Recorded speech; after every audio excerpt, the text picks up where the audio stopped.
Com havíem ja previst que féssim a aquesta hora, comencem la nostra presentació d'aquesta exposició que tenim en aquest moment penjada a la nostra sala. Com veieu, aquí el campanar marca les campanades, marca les 7, perquè d'alguna manera us situeu on tenim situada la nostra galeria. Estem just als peus del monestir, una miqueta, diguem-ne, separats, lo suficient com per poder veure la perspectiva del monestir amb la seva gran majestuositat. Aquí tenim la sala Rossinyol, veus? A l'entrada, us m'acompanyeu aquí, si m'acompanyeu el que és el vestíbul de l'exposició. Bé, esteu aquí i us voldria primer de tot explicar-vos una mica el motiu d'aquesta exposició i el perquè d'aquest 13 pintors.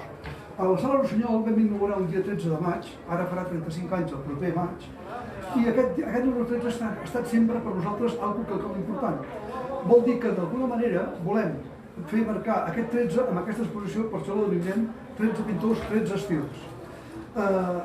D'alguna manera us podria dir que l'any ja ha començat molt bé, perquè hem tingut l'exposició de Bailar Moré, un pintor extraordinari, una obra molt bona, un pintor desaparegut fa uns anys, i que l'hem pogut tornar a presentar al públic que ja té els seus seguidors. I així vam començar l'any i ara continuem amb aquesta exposició primera d'aquests 13 pintors. I ara, si us sembla, us aniré presentant pintor per pintor, perquè sapigueu cada pintor una mica els seus orígens i el seu estil, que és el que d'alguna forma l'emmarca.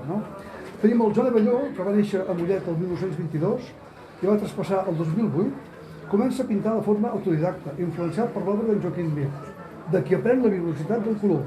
Tot i que les seves obres inicialment són de caire neoimpressionista, avançarà cap a un intimíssim espiritualisme, que el portarà a crear el seu propi moviment, l'explosivisme. L'explosivisme es basa en llançar a l'atzar la pintura del tub damunt la tela, deixant-se endur per la intuïció, tot buscant nous camins, però sempre amb les constants de la força atractiva del color i la llum. És llavors quan Abelló assoleix l'addicció pròpia de l'expressionisme, tot desbordant el color. L'any 1996 fa donació al municipi de Mollet del Vallès de la seva col·lecció privada d'art, creant la Fundació Municipal Joan Abelló, inaugurada 3 anys després, el 1999. Aquí tenim al costat el Joan Martí, Joan Martí, nascut el 36, i va traspassar el 2001, o sigui, fa ja 19 anys. Estudia a l'Escola de Belles Arts Sant Jordi, on formarem i perfeccionaran la seva vocació artística. Un important ventall de pintors i catedràtics com Rigoberto Soler Pérez, Ernest Sant Agustí, Santa Susana, Antonio García Morales i Miguel Ferrer, per exemple, a l'any 1959, només amb 21 anys, realitza la seva primera exposició individual. Va saber emplear amb mestria tota mena de tècniques, oli, pastel, aquarel·la, grafit. Pel que fa a temes, des dels inicis se sentí magnetitzat per la figura humana, especialment la femenina, i les escenes de la vida quotidiana, també del paisatge natural i urbà. Ara, si us sembla, entrarem a la sala.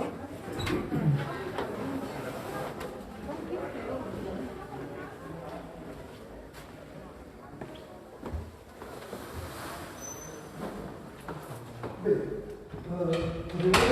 arribem just a l'obra de Lluís Amer, que és l'obra que us explicaré ara a continuació. El Lluís Amer, nascut l'any 60, fem-lo més jove, sí, és veritat, hi ha hagut un error de transcripció, no passa res. Va néixer el 33, però és el 1960 quan va començar a estudiar a l'Acadèmia Bages, posteriorment a l'Escola Superior de Belles Arts, on tingué mestres de l'alçada de Miquel Ferrer, Sant Vicenç o Mestres Falanes, entre altres. Deixeu-me dir, una cosa especial, que Miquel Ferrer va tindre una gran relació amb nosaltres, ja que aquí a Sant Cugat hi havia l'Escola Internacional de Pintura Mural Miquel Ferrer. Vol dir que és per nosaltres una persona molt estimada.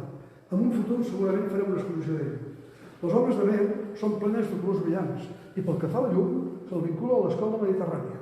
Als seus quadres les coses són reals, però es veuen com en somnis. El que és important és que el tractament de les formes està immers al color, un color que ens transmet optimisme i energia. Ara passarem al pintor Luis Ortega. El Luis Ortega, nascut a Jerez l'any 1951, a Jerez de la Frontera, un cop traslladat a Barcelona, cursà estudis a l'Escola Superior de Belles Arts de Sant Jordi, on va començar a impartir classes de dibuix a l'any 1974. A les seves obres, bodegons, paisatges, temes urbans, veiem, més que la realitat establerta, el que hi ha de comunicatiu en el seu interior, perquè Ruiz Ortega és l'expressió més pura de la pintura actual, experimentada com un fet que respon a la capacitat humana per connectar amb la perdurable vigència de l'esperit que és immemorial. Bé, seguim amb en Josep Baqués. Josep Baqués, nascut el 1931, jo crec que és el pintor més longeven que tenim en aquesta exposició, que encara és viu, gràcies a Déu.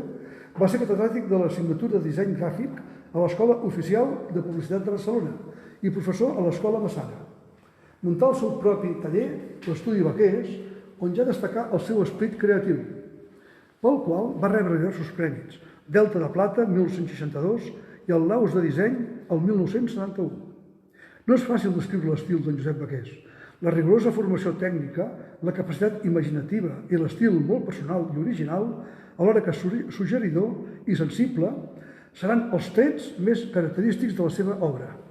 En la seva pintura trobem un món màgic, misteriós i simbòlic. D'aquesta manera es concentra la barreja de realitat i realitat que transita pels seus somnis. I ara ens tocarà veure en Pedro. En Pedro és un pintor més jove, nascut l'any 1954, probablement sigui el més jove de l'exposició. En l'univers pictòric d'en Víctor Pedra és oníric i profundament simbòlic. Reivindica un paradís que no gaudim. Les dones de Pedra tenen aires cubistes i corbes contundents. Tot sovint ocupen gran part del llenç i apareixen gegantines respecte a altres elements representats. Són figures femenines hieràtiques i elegants. Víctor Pedra identifica el món en què vivim com una gran pista de circ on tots nosaltres ens veiem obligats a executar difícils exercicis de malabarisme. I ara, si em seguiu, baixarem a baix a la sala, a les dues que hi ha, on tenim la resta de l'exposició.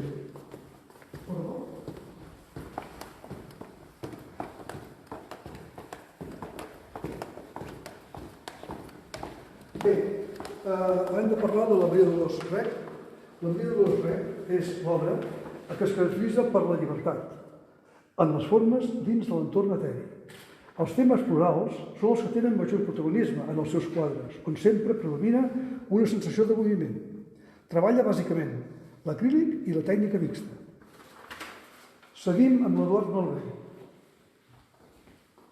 L'Eduard Malvei, nascut el 1945, estudià pintura a Barcelona i París, ciutat aquesta darrera que té gran protagonisme a les seves obres. Eduard Malvei és un dels pintors actuals que ha sabut construir la seva pròpia geometria pictòrica. L'arquitectura de les seves construccions queda palesa tant als paisatges urbans de París, Amsterdam o New York, com als bodegons o als ports pesquers. Plantejar-se l'obra amb rigor intel·lectual potser és una de les claus que ajuden a entendre una pintura com la seva, que es mostra envoltada de silenci, poesia i quasi misteri, on la linealitat de les formes no pren cap protagonisme a la llum. Bé, continuem amb en Terrés Fenis. En Terrés Fenis, nascut el 1928 i traspassat el 2020, podríem dir d'ell que ningú queda indiferent davant de la seva obra. La seva acurada tècnica li va permetre acostar-nos als seus bodegons de fruites i objectes on la sensació de realisme és màxima, tant pel que fa a les formes com al color i les llums. Un realisme que alhora s'embolcalla de misteri gràcies a les solucions monocromes amb el que resol els darrers termes, ja que dir que en Terrés Fenis va ser un gran dibuixant el seu capítol, diguem-ne, professional. Era un dibuixant tècnic molt bo. Vaig explicar una anècdota que no entra en el guió, però ja l'explico, i és que el Terrés Fenis era un home que s'anava a una fira de màquines, de talers o el que fos. Llavors, amb el seu ull fotogràfic, fotografiava aquell taler o aquella màquina i quan arribava a Barcelona la sabia reproduir perfectament en un paper tot el que havia vist, de tal manera que el taller on treballava ell fusellava en aquella màquina només amb el dibuix que ell portava. Fixeu-vos, vull dir, quin ull i quina memòria tenia de tenir visualment, no? Bé, anem a passar amb en Benet Sarseredes, un gran amic nostre. En Benet Sarseredes, sí, que neix a Rupit el 1942, s'inicià la seva formació a l'Ateneu de Girona i al Circ Artístic de Sant Lluc, on perfecciona la seva tècnica de dibuix, especialment el nu. Molt personal, amb la seva manera de pintar, podem dir que la pintura de parets ordenades és aèria. Davant de les seves obres, tots ens sentim protagonistes del que ens explica amb la vitalitat de les seves formes, vistes per mitjà dels colors. En cap cas vol impressionar-nos amb la ben treballada senzillesa amb la que s'explica, però d'immediat ens fa seus quan desperta els nostres sentiments amb els que ell abans ha anat experimentant. Seguim amb Joan Condins.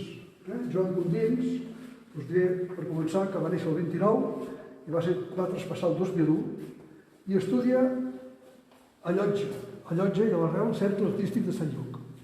Pintor bàsicament paisatgista, mantingué una certa amistat amb el meu pare, el pintor Miquel Cabanes. El seu treball és l'obra d'un postimpressionisme i es caracteritza per la presència protagonista del color. Construeix els seus quadres a base d'una característica pinzellada vertical, més gran i liberal al principi i més breu i meticulosa en les seves últimes obres.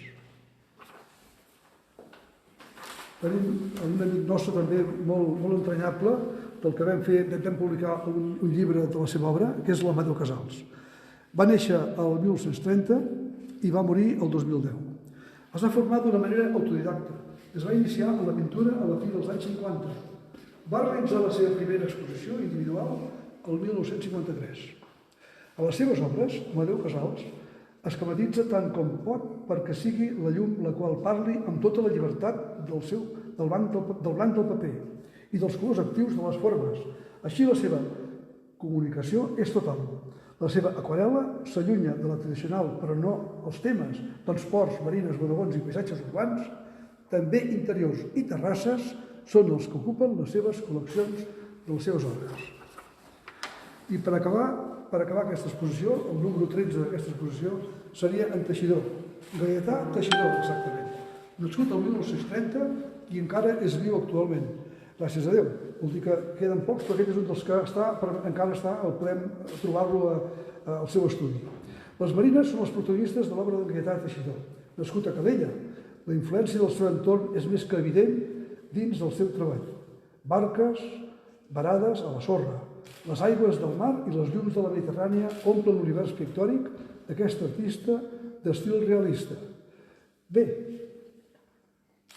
sí, i ara ja, per acabar aquesta presentació d'aquesta obra, d'aquesta obra que heu vist, acompanyat en aquest petit i curt passeig per la nostra sala, us haig de dir que el dia 13, ja us he dit abans, però ho repeteixo, el dia 13 celebrem 35 anys de la Sala Rosselló.